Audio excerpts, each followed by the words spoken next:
আবার আবার নতুন কন্ট্রোভার্সি, না না, নতুন কন্ট্রোভার্সি বলে নতুন কোনো কন্টেন্ট, না না না, টিনাকে নিয়ে আবার নতুন করে কন্ট্রোভার্সি সৃষ্টি হচ্ছে।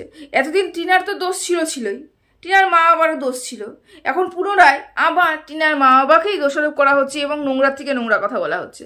একটা কথা তোমাদেরকে বলে রাখি, তোমরা যারা যারা ভাবছো টিনাকে নিয়ে কন্ট্রোভার্সি জোনটা শান্ত হয়ে যাবে, টিনাকে নিয়ে মানুষ কন্ট্রোভার্সি করবে না, খুব তাড়াতাড়ি কন্ট্রোভার্সি জোনটা টিনাকে ছেড়ে দেবে আর কি, টিনাকে নিয়ে কন্ট্রোভার্সিটা বন্ধ হয়ে যাবে, তারা ভুল ভাবছো। কারণ কন্ট্রোভার্সি টিনাকে নিয়ে কিছুতেই বন্ধ হতে দেওয়া হচ্ছে না। বারবার করে টিনাকে নিয়ে এবং টিনার পুরো পরিবারকে নিয়ে বারবার করে বা নানা রকমভাবে মিথ্যে কথা, অকথা, কুকথা বলে কিন্তু কন্ট্রোভার্সিটাকে আবার বাড়ানো হচ্ছে। গতকাল আমাদের কিমা বলে দিয়েছে যে এই কন্ট্রোভার্সির মধ্যে আর কিছুই নেই, টিনার কন্ট্রোভার্সিটা খুব তাড়াতাড়ি বন্ধ হতে চলেছে, এই কথা তিনি বললেন। অথচ তিনি আবার কিছুক্ষণ বাদেই বললেন, আমি ঠিক বলতে পারছি না, হতে পারে এইখান থেকে আরও নতুন কোনো কন্ট্রোভার্সি সৃষ্টি হতে পারে, টিনার থেকে নতুন কোনো কন্ট্রোভার্সি সৃষ্টি হতে পারে। এবং ভেতরের কি চলছে ষড়যন্ত্র সেটা তো আমরা এখানে বসে বলতে পারবো না, তাই না? আমরা বলতে পারবো না। কিন্তু কিমা বলো, ধরি বলো, ওই পাশের অ্যাডভাইজারের পাশে যারা যারা রয়েছে প্রত্যেকে কোনো একটা আশঙ্কার আভাস দিচ্ছে। আমি ঠিক বুঝতে পারছি না, কারণ ষড়যন্ত্র তো আমরা করি না, ষড়যন্ত্রের মধ্যে লিপ্তও নই, সেই জন্য বলতে পারবো না। ওরা হচ্ছে জানে, বোঝে যে ষড়যন্ত্র একটা করা হয়েছে এবং ষড়যন্ত্র করে সেই ষড়যন্ত্রদের সাকসেস হবে, ফাঁদ পেতেছে, সেই ফাঁদের টিনা পা দেবে এবং খুব তাড়াতাড়ি সব খোলাসা হয়ে যাবে, এই ধরনের একটা আভাস কিন্তু আমরা তাদের চ্যানেল থেকে পেয়ে যাচ্ছি। এবং যতক্ষণ না প্রকাশ্যে আসছে ততক্ষণ ঠিক বুঝতে পারছি না ঠিক কী ধরনের মানে কথা তিনি বলতে চাই, কী ধরনের মানে ষড়যন্ত্র হচ্ছে বা কী ধরনের ষড়যন্ত্রের মধ্যে টিনা পা দেবে, এই ধরনের যেটা কথা আমাদেরকে শোনানো হচ্ছে, সে যতক্ষণ না বাইরে আসে ততক্ষণ তো বলতে পারবো না, কারণ ভেতরের খবর জানি না, এই জন্যই বলতে পারবো না। তো যাই হোক, সবার আগে তোমাদের ওয়েলকাম জানিয়ে নিই। Hello friends, welcome back to my channel. আশা করি তোমরা সবাই খুব ভালো আছো, সুস্থ আছো, আমি ভালো আছি এবং সুস্থই আছি। বাট এখন বাজি রাত্রি 1:30, আমি ভীষণ টায়ার্ড আছি। কতক্ষণ ভিডিওটা কন্টিনিউ করতে পারবো জানি না, ভীষণ টায়ার্ড আছি। তো যাই হোক, ভিডিওটা শুরু করেছি। নতুন করে আবার টিনার মা বাবাকে দোষারোপ করা হচ্ছে। যে এবার কি বলা হয়েছে শোনো, এবার ডিটেলস বলে নিই। এবার বলা হচ্ছে যে টিনা তো দোষ করেছে, টিনা একটা মেয়ে, টিনা দোষ করেছে, ঠিক আছে দোষ করেছে, কিন্তু তার থেকে অনেক গুণ বেশি দোষ তার মা বাবা করেছে। কেন তার মা বাবা দোষ করেছে তোমরা ভাববে? এই কারণেই তার মা বাবা দোষ করেছে, একটা মেয়েকে তার মা বাবা সাপোর্ট করেছে, এটাই হচ্ছে তার মা বাবার মূল দোষের কারণ। তাদের কথা হিসাবে, যারা টিনাকে পছন্দ করে না তাদের কথা হিসাবে, যে টিনাকে সাপোর্ট করা তার মা বাবার একদমই উচিত হয়নি, টিনাকে প্রশ্রয় দেওয়া তার মা বাবার একদমই উচিত হয়নি, এটা তারা বলেছেন আর কি, বলতে চেয়েছেন। আমি একটা কথা বলে রাখি তোমাদেরকে, টিনার মা বাবা সংসারটাতে জোড়া লাগাতে চেয়েছিল, তার ভুরি ভুরি প্রমাণ আমরা ওয়াইটিতে খুঁজলে পরেই পেয়ে যাব। ঠিক 1.5 বছর আগে তোমরা ভিডিও যদি খতিয়ে দেখো তাহলে পরিষ্কার করে বুঝে যাবে টিনার মা এবং টিনার বাবা উভয়ই, তারা দুজন এই সংসারটা বাঁচাতে চেয়েছিল, কিন্তু কোনো এক জায়গা থেকে এই সংসারটা হতে দেওয়া হবে না। পূর্ব পরিকল্পিতভাবে টিনাকে ওই বাড়ির থেকে বের করা হয়েছে, পূর্ব পরিকল্পিতভাবে। না হলে একটা সংসার যদি ভেঙে যায় কোনো কারণবশত, সেই সংসার জোড়া লাগানোর জন্যই অপর পক্ষ থেকে মানুষ এসে স্বইচ্ছায় বলে যা হয়েছে হয়েছে, এবার মিটমাট করে নাও, এবার তোমার বউকে তুমি তোমার বাড়িতে নিয়ে যাও, এরপর থেকে নেক্সট টাইম এগুলো কিছু করো না, সবাই সাবধানে থেকো, ভালো থেকো, এই ধরনের বক্তব্য যখন অপর পক্ষে লোক কাছ থেকে আসবে, বিপরীত পক্ষে লোকের কাছ থেকে আসবে, তখন মিলমিশ হওয়াটা অনিবার্য। কারণ সেও বুঝতে পেরেছে যে সে অন্যায় করেছে, তারপরেই তো দুপক্ষই যখন বুঝতে পারছে না অন্যায় হয়েছে আর কিছু হবে না, এরপরে মিলমিশ করে চলবে, সবাই সাবধানে থাকবে, সব কিছু করবে, এবার মিলমিশটা করে নাও। কিন্তু করা হয়েছে কি? কেন করা হয়নি? কিসের জন্য করা হয়নি? এই কারণেই করা হয়নি, কারণ টিনাকে পরিকল্পিতভাবে বের করা হয়েছে। টিনা যদি এমনিই টিনাকে বের করা হতো বা এরকম সত্যি সত্যি যদি ঝগড়া করে বেরিয়ে যেত এবং হঠাৎ যদি সাডেন এই ঘটনাটা হতো, তাহলে কিন্তু সংসারটা জোড়া লেগেই যেত। কিন্তু এখানে যেহেতু পূর্ব পরিকল্পিতভাবে বের করা হয়েছে, সেই জন্য সংসারটা অনেক জোড়া লাগানোর চেষ্টা করা হয়েছে, লাগেনি। কি করেনি মা বাবা? কি করেনি মা বাবা সংসারটাকে জোড়া লাগানোর জন্য, মেয়ের সংসারটাকে জোড়া লাগানোর জন্য? জনসমক্ষে, পঞ্চায়েতের সামনে জনসমক্ষে ক্ষমা চেয়েছে মার হয়ে। এর থেকে লজ্জার বিষয় কিছু হতে পারে না মার। তবু তো মা মেয়ের সংসার বাঁচুক এটাই তো চেয়েছিল, ক্ষমা চেয়ে নিয়েছে সবার কাছে। লাভ কি হয়েছে? কোনো লাভ হয়েছে? বাবা দিনের পর দিন তার পিসোকে দিয়ে, পাল্টি পিসোকে দিয়ে তার বাবার কাছে খোঁজ পাঠিয়েছে, খবর পাঠিয়েছে। বাবার ভুনাক্ষরও টের পায়নি, মানে কোনো কথাই নেই। বাবা সে জানেই না যে কি আদেও কি ঘটনা হয়েছে। এমন হাবভাব সে করলো, সে কিচ্ছু জানে না আদে কি ঘটনা হয়েছে। মেরেছে নাকি ধরেছে নাকি কেটেছে নাকি ঝগড়া হয়েছে না অশান্তির, কিচ্ছু বলে সে জানে না। ভাবতে পারছো এত কিছু করার পরেও সংসারটা কেন জোড়া লাগলো না? কারণ সংসারটাকে জোড়া লাগতে দেওয়া হয়নি। সংসারটা জোড়া লাগতে দেওয়া হয়নি। জোড়া লাগানোর থাকলে পরে সেই মুহূর্তে লেগে যেত। যদি সত্যি সত্যি টিনাকে ওই বাড়িতে রাখার হতো, প্রথম দিনই লাইভে এসে, ভিডিওতে এসে টিনার ব্যাপারে এত খোলাসা হতো না। বাড়ির বউকে বাজারে কেউ নিলাম করে না। নিলাম যখন করা হয়েছে তার মানে এটা ধরে নিতে হবে এটা নিলাম করানোর জন্যই বাড়ির থেকে বের করা হয়েছে।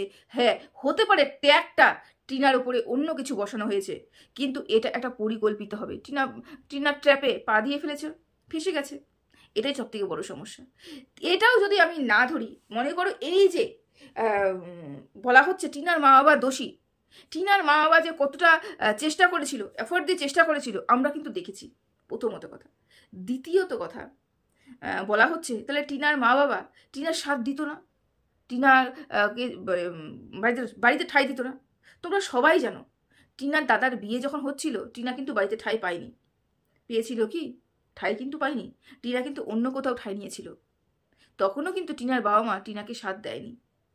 আমার বক্তব্য, একটা মেয়ে একটা শ্বশুর বাড়িতে বিয়ে হয়ে গেছে এবং এই ধারণা মাথার মধ্যে রাখা যে আমি বিয়ে হয়ে ওই বাড়িতে গেছি এবং আমি আমার মৃত্যু শয্যায় ওখান থেকে বের হবে, এটা একটা ভুল ধারণা। এটা একটা ভুল ধারণা। যেই সংসারে, যেই সম্পর্কের মধ্যে শুধুমাত্র ত্যাগ, শুধুমাত্র কম্প্রোমাইজ রয়েছে, সেই সম্পর্ক টিকতে পারে না। সেই সম্পর্ক থাকলে পরে একটা মানুষ অসুস্থ হয়ে যাবে, মানসিকভাবে অসুস্থ হয়ে যাবে। যেই অসুস্থতা আমাদের টিনা উপলব্ধি করতে পেরেছিল। আমি গতকালই বলেছিলাম, তেতো খেতে খেতে এমন অবস্থা হয়ে গেছিল, একটু মিষ্টির স্বাদ পেয়েছিল বলে আজকে টিনার দশা এই দুর্দশা। বুঝতে পেরেছো? একটা মা বাবা কেন একটা মেয়ের সাথ দেবে না বলতে পারো? কেন দেবে না? সে মেয়ে সন্তান বলে, তাকে বিয়ে দিয়ে দেওয়া হয়েছে বলে, তাকে বিয়ে দিয়ে দেওয়া হয়েছে, সেই মেয়ে সন্তান ফিরে দাঁড়াতে পারবে না? সমাজে যদি মেয়ে সন্তানকে শ্বশুর বাড়ির থেকে নিয়ে আসে, সেই বাপের বাড়িতে রাখে, তাহলে সমাজের অকল্যাণ হবে, মানে সমাজে তাদের মুখ দেখানো যাবে না, মেয়ের নিন্দে হবে। কোন যুগে বাস করছি আমরা? এই ধরনের মানসিকতা নিয়ে এখনো ওয়াইটিতে বসে আছে কিছু মানুষ। কোন শাস্ত্রে লেখা আছে বা কোথায় এটা আছে যে একটা মেয়ের বিয়ে হয়ে যাওয়ার পরে সেখানে যদি সুখী না হয় তবুও তাকে জোর জবরদস্তি ওখানে সুখী হওয়ার জন্য ফেলে রাখতে হবে? কোথায় লেখা আছে? আমরা কেন এই মানসিকতা নিয়ে এখনো পর্যন্ত রয়েছি যে আমার মেয়েকে আমি বিয়ে দিয়ে দিয়েছি, সেখানে যা হচ্ছে আমার মেয়ের সাথে, মেয়ে সব মানিয়ে নিবে, গুছিয়ে নিবে, মেয়ে সব ওই জায়গাটা থাকবে। ও তো মানুষ, মেয়েও তো মানুষ, মেয়েরও তো একটা ইচ্ছে অনিচ্ছে বলে রয়েছে। এবার এই জায়গাটা তোমাদের একটু ঠিক করে দিই। আমি বলেছি চরমতম অশান্তির কথা, আমি কিন্তু বলিনি ছোটখাটো অশান্তির কথা। সংসারে থাকলে অশান্তি হবে, এটা অনিবার্য। একটা সংসারে অনেকগুলো বাসন থাকে, বাসন এক জায়গায় থাকলে খোটাখুটি লাগবে, শব্দ আওয়াজ হবে, এটা মানিয়ে নেওয়া, এটাকেই বলে সংসার। কিন্তু প্রতিটা মুহূর্তে আমি যে সংসারে গেছি আমি কম্প্রোমাইজ করব, অন্য কেউ কম্প্রোমাইজ করছে না, অন্য কেউ কোনো কিছু জায়গায় ত্যাগ করছে না, শুধু ত্যাগ আমাকেই করতে হচ্ছে, শুধু ত্যাগ আমাকেই করতে হচ্ছে। সেই সম্পর্ক অসুস্থ সম্পর্ক, সেই সম্পর্ক অসুস্থ সম্পর্ক, যেখানে আমার মান সম্মানটুকু নেই, যেখানে আমার কথা বলার অধিকারটুকু নেই, শুধু দাঁত কামড়ে পড়ে থাকা রয়েছে, সেই সম্পর্কগুলো কথা বলছি আমি। তা সেই সম্পর্কগুলো থেকে একটা মহিলা অসুস্থ ছাড়া আর কিচ্ছু হবে না, মানসিক যন্ত্রণায় ভুগবে, মানসিক অসুস্থতা ভুগবে, যেটা টিনা ভুগেছিল। টিনার মা বাবার দোষ হয়ে গেছে, টিনাকে সাথ দিয়েছে, বাড়িতে ঠাঁই দিয়েছে। কেন ঠাঁই দেবে না? তারা তো, টিনার মা তো জন্ম দিয়েছে টিনাকে। প্রত্যেকটা পুরুষ ছেলেকে জন্ম দিতে যতটুকু ব্যথা হয়, প্রসব যন্ত্রণা যতটুকু হয়, একটা মেয়ে সন্তানকে, কন্যা সন্তানকে জন্ম দিতে ঠিক ততটুকুই ব্যথা হয়, প্রসব যন্ত্রণা হয়। তাহলে ভাগ কেন আমরা করে দিচ্ছি যে একটা মেয়েকে যখন বিদায় দিয়ে দিয়েছি, মেয়েটা আর ফিরে বাপের বাড়ি আসতে পারবে না? কেন এই মানসিকতা আমাদের মধ্যে থাকবে? 100 বার যেতে পারে, ওটা তার নিজের বাড়ি। যতদিন ইচ্ছে, যেখানে ইচ্ছে, যেইভাবে ইচ্ছে, মেয়েটা যদি চায় তার বাপের বাড়িতে থাকতে পারে। এবং মা বাবার এরকম মা বাবার প্রয়োজন আছে, এরকম মা বাবার প্রয়োজন আছে আমাদের এই সমাজে, যে আমার মেয়ের উপরে অত্যাচার হচ্ছে, আমার মেয়ের উপরে এরকম পরিমাণে অত্যাচার হয়েছে, আমি মেয়েকে আর বলবো না যে তুমি ওখানে গিয়ে শেষ হয়ে যাও, তোমার তোমার মৃত্যু শয্যায় ওই বাড়ি থেকে বেরোবে, এরকম প্রতিজ্ঞা আমি আমার মেয়েকে দেবো না। আমি মেয়েকে বলবো যতটুকু লাইন একটা সংসারের হাল ধরে রাখা, একটা সংসারে নিজেকে রাখা, একটা সংসারের মর্যাদা রাখা, নিজের মর্যাদা রাখা একটা সংসারে, ততটুকু তুমি থাকবে, ততটুকু তুমি করবে। কিন্তু যখনই বর্ডার লাইন ক্রস করবে, তুমি ওখান থেকে বেরিয়ে আসবে। এবং প্রত্যেকটা মা বাবার, মহিলার মা বাবা, মেয়ের মা বাবার এটা কর্তব্য মেয়ের পাশে দাঁড়ানো, মেয়ের সাপোর্ট হয়ে দাঁড়ানো, মানসিকতার পাশে দাঁড়ানো, মেয়ের মানসিকতা যেন নষ্ট না হয়ে যায়, মনোবল যদি নষ্ট না হয়ে যায়, মেয়ের পাশে দাঁড়িয়ে মেয়েকে সাহস জোগানো যে তুই এগিয়ে যা। একটা সম্পর্ক নষ্ট হয়ে গেছে মানে এটা নয় জীবন শেষ হয়ে গেছে, একটা সম্পর্ক শেষ, নতুন জীবন শুরু, নতুনভাবে তুই এগিয়ে যা, আমরা মা বাবা তোর পিছনে আছি। যেদিন থেকে প্রতিটা মা বাবা এরকম প্রত্যেকটা মেয়েকে সাপোর্ট করবে, মেন্টালি সাপোর্ট করবে, ফিজিক্যালি সাপোর্ট করবে এবং আর্থিকভাবে, হ্যাঁ, ইকোনমিক্যালি যে সাপোর্ট করবে, তাহলে আমি মনে করি আমাদের সমাজে এই দুর্দশাগুলো আসবে না, এই দুর্দশাগুলো হবে না যে গৃহবধূকে মেরে ফেলা হচ্ছে, গৃহবধূর উপরে অত্যাচার হচ্ছে, গৃহবধূর এই হয়েছে, গৃহবধূর ওই হয়েছে, গৃহবধূর ওই হয়েছে। এগুলো হয়তো আমরা শুনতে পারবো না। এগুলো হওয়ার পিছনে যেরকম শ্বশুর বাড়ি দায়ী আছে, তার থেকে বেশি দায়ী কিন্তু আমার মেয়ের মা বাবার রয়েছে। কিন্তু কিছু কিছু মা বাবার মানসিকতাই এরকম, বিয়ে দিয়েছি, ওই বাড়িতেই হবে, হোক যা হবে ওই বাড়িতেই হোক, মেয়ে আর বাপের বাড়ি আসবে না। তাহলে কি সমাজে আমরা মুখ দেখাতে পারবো না? যতদিন সমাজের কথা চিন্তা করবে, ততদিন মেয়ে আর বাঁচবে না। মেয়ের পাশে দাঁড়াতে হবে। ঠিক টিনার মা বাবা ঠিক এই কাজটাই করেছে। সেই জন্যই টিনার মা বাবাকে বলা হচ্ছে, টিনার মা বাবা টিনাকে আশকারা দিয়েছে, টিনাকে খারাপ পথে ঠেলে দিয়েছে। এই সমাজে মেয়েরাই মেয়েদের শত্রু। এই সমাজে তোমরা লিখে রেখো, মেয়েরাই মেয়েদের শত্রু। মেয়েরাই কিন্তু মেয়েদের পিছনে এরকম করে পা ধরে টানতে থাকে। এগিয়ে যেতে তোকে দেবো না বাবা, তুই যতই যাওয়ার চেষ্টা কর, তোকে এগিয়ে যেতে দেবো না, তোকে আমি পিছন থেকে ধরবই। কিন্তু যে বলে না, রাখে হরি মারে কে, টিনা এগিয়ে যাওয়ার জন্যই এসেছে, এগিয়ে যাচ্ছে। কিছু কিছু ভুল অবশ্যই রয়েছে, আমি আগাগোড়াই বলে এসেছি। টিনাও যে নিট অ্যান্ড ক্লিন, আজকে যে পরিস্থিতি যখন দাঁড়িয়ে আছে, তার টিনা যে কোনো দোষই করেনি, এটা আমি কোনোদিনও বলিনি। একটা মানুষ গুণ বেগুন, মানে ভালো গুণ, খারাপ গুণ, তারপরে দোষ গুণ সব কিছু নিয়েই জন্মেছে। সে মানুষ, তার মধ্যে যদি গুণই থাকে ভর্তি, সে তো ভগবান হয়ে যাবে।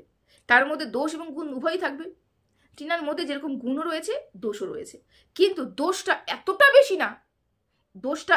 বেশি না যে গুণের উপরে হাবি পড়বে, না, এতটা বেশি দোষী নয়।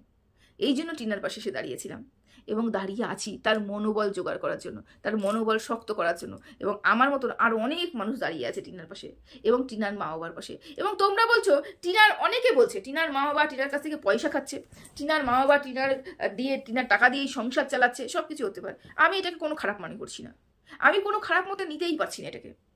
মা বাবা জন্ম দিয়েছে, মা বাবা পালন করেছে, মা বাবা বিয়ে দিয়েছে, মেয়ে মাথা নিচু করে মা বাবার কথা শুনেছে, মা বাবার পছন্দ মতন ছেলের সাথে বিয়ে দিয়েছে, সব কিছু করেছে। তারপরে সেখানে সুখী হয়নি, বেরিয়ে এসেছে, মা বাবা তার সাথ দিয়েছে। এবং একটা ছেলে যদি একটা মা বাবার সংসার চালাতে পারে, একটা মেয়েও একটা মা বাবার সংসার চালাতে পারে, এটাতে আমি কোনো কিছু খারাপ মনে করি না। এবার যাদের মানসিকতা যেরকম, তারা সেরকম চিন্তা করবে, তাই না? এটাই হচ্ছে ব্যাপার। নতুন করে আবার টিনার মা বাবাকেই নোংরা কথা বলা হচ্ছে। কেন টিনাকে সাপোর্ট করলো, কেন টিনার মনোবল বাড়ালো, কেন টিনার পাশে এসে বসলো, টাড়ালো, যাই হোক করলো, কেন করলো? কারণ কি বলতো, ওরা চেয়েছিল টিনা অনাথ হয়ে যাক, না বাপের বাড়িতে ঢুকতে পারবে, না শ্বশুর বাড়িতে ঢুকতে পারবে, না ফোকলার কাছে যেতে পারবে। টিনা ডুক ডুক ডুক ডুক ডুক ডুক করতে থাকবে। কি করবে টিনা নিজেও জানবে না। টিনা পরিস্থিতি একদম যাযাবরের মতন তৈরি করার চেষ্টা করা হয়েছিল। টিনাকে শেষ করার জন্য কোনো প্ল্যান, মানে কোনো চেষ্টা বা কোনো ষড়যন্ত্র বাদ যায়নি, সব কিছু করেছে। কিন্তু কতটুকুই বা ক্ষতি করতে পেরেছে? হ্যাঁ, মাঝে মাঝে ওই অল্প বয়সী একটা মেয়ে, তার মানসিকতা ভীষণ পরিমাণে খারাপ হয়ে যায়, তার মানসিকতা, তার মন দুর্বল পরিস্থিতির মধ্যে ঢুকে যায়, আমি জানি। কিন্তু মেয়েটা আবার উঠে দাঁড়ায়, মনোবল নিয়ে আবার কিন্তু উঠে দাঁড়ায়, লড়াই করে। এইসব মানুষই কিন্তু জেতে, তোমরা গল্পটা শুনেছো, স্পাইডারের গল্পটা? বারবার বারবার উঠছিল জালের মধ্যে, পড়ে যাচ্ছে, আবার উঠছে, আবার পড়ে যাচ্ছে, উঠছে, পড়ে যাচ্ছে, কিন্তু হার মানেনি, ধৈর্য শক্তি সহকারে সে বারবার উঠে গেছে বলে সে গন্তব্যস্থলে পৌঁছেছে।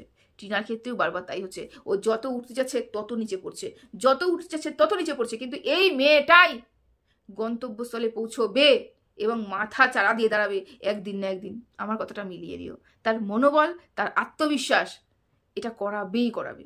সে ভালো থেকো, সুস্থ থেকো, টাটা।